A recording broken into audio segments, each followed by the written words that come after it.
Okay, quick update here on the MPI Facebook page. We've got some things coming up and some announcements and just some housekeeping to kind of keep you up to date with what's going on in the MPI world. Next weekend, as you may have seen on Facebook, the Portland class is sold out. So thank you to the MPI Portland crew for helping us out and promoting this class to the extent of selling it out and then some. So we do have another doc that's going to come in and help me out with that class, Dr. Daglin, who's a Portland DC there, taking a lot of MPI classes. He's going to come help me out so that we can get to everybody and try to make the weekend as efficient as possible. Thanks for everybody that came out to St. Louis. It was 2 weekends ago, not Easter weekend obviously, but for those that came out and joined Erica and Lauren for the pregnancy and pediatrics class, which I heard went over really well. That class just continues to get better from all the reviews that I read, because I get to see all of those. So she's doing a great job with that class, and she keeps modifying and changing some things to make it better as she kind of learns some new things as well. As far as classes coming up, like I said, the Portland class this upcoming weekend is sold out, so I don't think we're going to be able to fit any more in just because the space won't allow for it. So sorry to those that didn't get in, but we'll be back to Portland, so come see us. The next weekend, Dr. Elder, I believe, is in Daytona. Oh, nope, Dr. King is in Daytona. So that's going to be the spine class as well. So if you're not registered for that class, please do so. Mark's the president of MPI and one of the best servant leaders that I've ever met. And so he's done a great job with MPI. When he took over MPI, MPI was kind of struggling.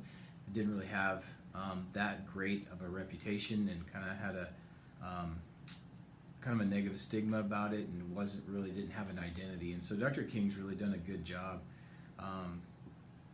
creating a solid identity based on some really good servant-based reasons as to why we're doing what we're doing with the MPI world. And we'll talk about that in Portland, and I'm sure Mark will talk about that when he's in Daytona. There's some other classes coming up. We have some in June and July. I know we slowed down a little bit because of the summer. June 8th and 9th in St. Louis, we have the upper integration class coming, and Dr. Mackey's going to be teaching that. May 18th, 19th, we also have the spine class coming to San Jose. Dr. Terry Elder will be teaching that one, so that's a must see. And then in July, we have the pregnancy and pediatrics class coming to St. Louis or to Chicago. So Erica will be there, and then I will also be in Kansas City that same weekend teaching an extremity class. And I do know that there's a little bit of conflict of schedule there with an event that the SACA organization is putting on, and so we'll do our best to accommodate for those things, but unfortunately we're not going to be able to move the class. So I know there's going to be a lot of people that are going to want to do the SACA Golf Classic or whatever it is that they're doing, but it's just one of those things you just kind of have to decide what you want to do more and what's more important to you. And no, there's no right or wrong answer, but we do know there's a conflict there, so just make your decision early and kind of stay with that.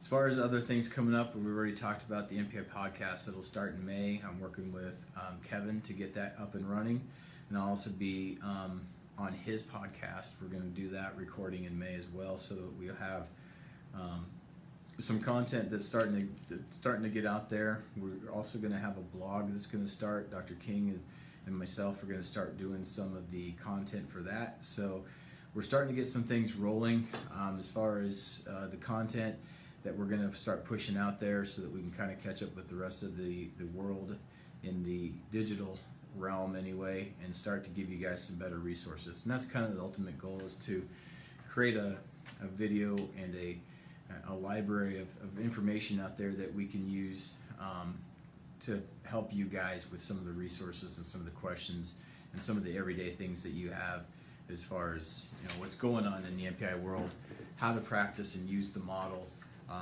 and things like that. Because we do have an ever-growing community of these MPI-based functional docs out there that are doing some really good work, but there's also some other questions about, what do I do when I see this clinically, or what do I do when I get to this point in the business part, or what do I do, when I have to try to scale and become more efficient. And so we're going to try to get all of that stuff out there, just be an open book. Dr. King's a great resource for that because he's been in practice for 30 plus years now, like 32 years, I believe. So he's going to help out with a lot of that. So we have some information and resources for those kinds of things out there for you.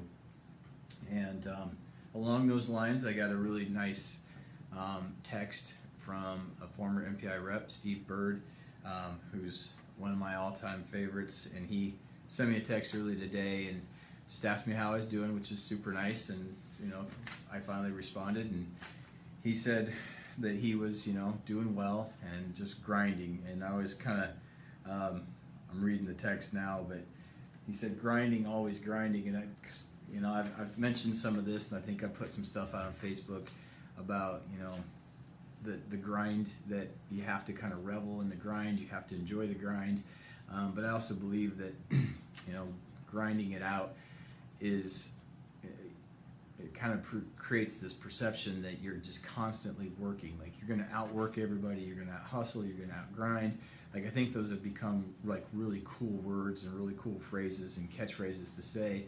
And yes, it's true, we have to grind to some extent, but you also have to realize that grinding just for the sake of grinding out your work and your day and your weeks and your months, like that would be exhausting, and that's a horrible way to practice and live. And so yes, we have to grind to build practices. We have to kind of work and revel in the grind as far as like getting better at what we do clinically, professionally, business wise, personally, spiritually, whatever it is that you want to increase your skill set in and become better at, and more competent at. You have to put the time in. And if you want to call that grinding it out, if you want to call it grit, whatever you want to call it, you do have to do that. You have to put the work in. And I think there's different levels and progressions of grinding out your days, your weeks, and your month. And I don't think it always has to be a grind. I think you have to, as one of the guys, Brendan Burchard, talks about, like, you have to strive satisfied. And I think that's a better way of putting it, is that if you're constantly grinding and just working in hours and hours, then one, you're probably not very efficient. Like, you're not really controlling your day and your agenda. And two, like, you're going to burn out. There's no way you're going to last. And so I think striving satisfied is a better way of looking at it. And so I told Steve, I'm like, yeah, we all grind. For example, my day started at 4:15. I went to the gym, I worked out, I came here, I saw patients at 6. I took 3 tubs of coffee and a fruit tray to a medical referral office that sends patients here as just a sign of appreciation. Talked to a couple of docs and was there for 15, 20 minutes, and then I left, came back, saw patients. I've done 2 Facebook videos now today. Did some things with some of the things that I want to incorporate into my practice from the digital marketing side of it. And so, yeah, I didn't really think of it as grinding, though. I guess you could think of it, you could look at my day and my calendar and say, man, that was a grind. But it really wasn't. Like, I enjoy what I do. I know that these things that I'm doing in the end game is gonna help me kind of get to where I want to be, my end goal, or my goal. I don't know if I have an end goal yet. Like, I think it constantly changes. And so I think you have a progression of the grind, if you want to use the catchphrase that way. In that when you first start practice, it is a grind because you're not seeing a lot of patients, and so it's hard to see the progress of it. But you do have to do things to get your name out there. You have to. The worst thing you can do, though, is sit there and look at your numbers and sit behind a computer screen and worry about why you're not seeing this number at this stage of your career, or why this week was worse than that week. Well, part of the reason it's bad is because you're sitting there stewing over it and looking at the numbers and not like designing your weeks and your days to get out of the office to do something about those numbers. And so social media and the digital world is great, but I think it's better once you've become somewhat established and you can start to create and use that as a way to communicate with your patients versus flood your office with patients. And so I do know that it can help get new patients in your office, but if you're just sitting behind a screen trying to create some sort of social media frenzy, I don't know. I just don't think that's the best way to practice. Or to build a practice. I just don't think that's going to be huge. I think that's a part of it. And like Kevin and Rich talked about at our marketing symposium, or the sports symposium, the marketing division, is that there's like 5 different pillars of how to get people in your office, and that was just one of them. So I think there's a progression to it. As you start out, it is a little bit more of a grind, but as you start to get busier, then you have to continue to create value, which I think is horribly important. Like, you learn new skills and you refine those skills and you start to work to master those skills, and then you have to become efficient at it, and then you have to learn how to communicate it. Like, there's different levels of these progressions that I think we all go through. When you get to the level of Mark, where you're 30 years into practice, and then you're trying to figure out how to scale and how to get everybody on the same page while you're still serving at a really high level and producing a really good product and creating a high amount of value for your patients, then I think there's just different levels of the grind. And if you're just doing it because it's a cool catchphrase and that's what you think everybody should be doing, or that's what everybody tells you should be doing, then I think you're missing the point. Because as more opportunities arise, you're going to have separation of energy. And so you have to realize, if you're doing something to help grow or build your practice, is it something that's going to add to your energy, or is it going to take away from it? Is it going to produce a good return on investment, or is it just going to make you tired and deflated and angry at the end of the day? And ultimately, I think we need to be able to sit down and realize that what we're doing, have an end goal, start with the end in mind, like Stephen Covey would always say, and work the long game, and don't think of it as a grind. Being a former college football player many years ago, there were guys that they were called grinders. They were always in the gym. They were always practice. That didn't mean that they were the stars of the team, because there were guys that were maybe more physically gifted. But at the end of the day, at the end of the career, like, they were the ones that were probably seeing more playing time, doing better things on the field, because they just loved to practice and they loved the little nuances of what made you better.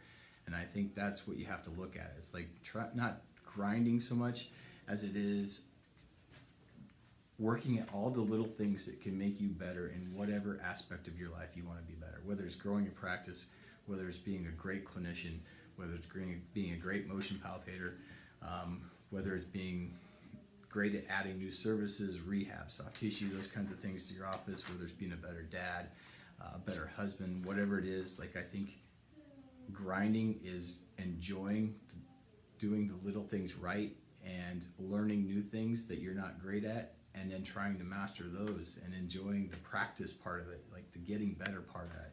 If you want to call that grinding, then that's great. So anyway, thanks to Steve for giving me a really good topic, and also proving that the MPI community is just that. It's a community. It's not a brotherhood or a secret society or some cool cliquey thing that's out there. It's an ever-growing community of people that just want to help each other get better, and they want to do it in the right way, for the right reasons, at a higher level, for a higher purpose. And that's what we're about, is trying to help create great clinicians, but also, compassionate clinicians that want to really help their patients in not only the clinical side of it, but just in the life and health side of it. And so thanks, Steve, for that. And, the MPI community definitely sticks up for itself, and I appreciate that. So, and also take time to do that if you are early on in practice, or you're in that weird middle ground where things are starting to grow and you don't know how to keep up with all the things that are flying at you, and still being able to create lots of value with your service. Do that. Just take time to appreciate your efforts, appreciate your progress, appreciate the people that help get you there, appreciate your family, and take some time to appreciate the grind and the grit and what it's taken to get you there, and just give yourself some credit and don't beat yourself up, and don't think that you just have to live in that constant grinding mode, because it's not a sustainable thing. You can't sustain that constant activity and that mindset of, I got to grind this out. Sometimes you do. Sometimes you just got to sit back and look at the long game and play that end game, and realize that there's only so much you can do in a day. And if you can control your agenda and control your days, then you're going to be a lot happier and a lot better off for doing that. So, to the MPI community, thank you guys. I will update again next week on some of the things that we're doing. If you have any questions or a topic or anything that you would like to see from us, as far as like the YouTube things, we're going to do some technical differences between drops and kicks and things like that. We're going to start with some of the technical stuff. So if you anything you want to see, leave it in the comments here in the bottom. And have a great rest of your week, and have a great weekend, and I'll talk to you next week.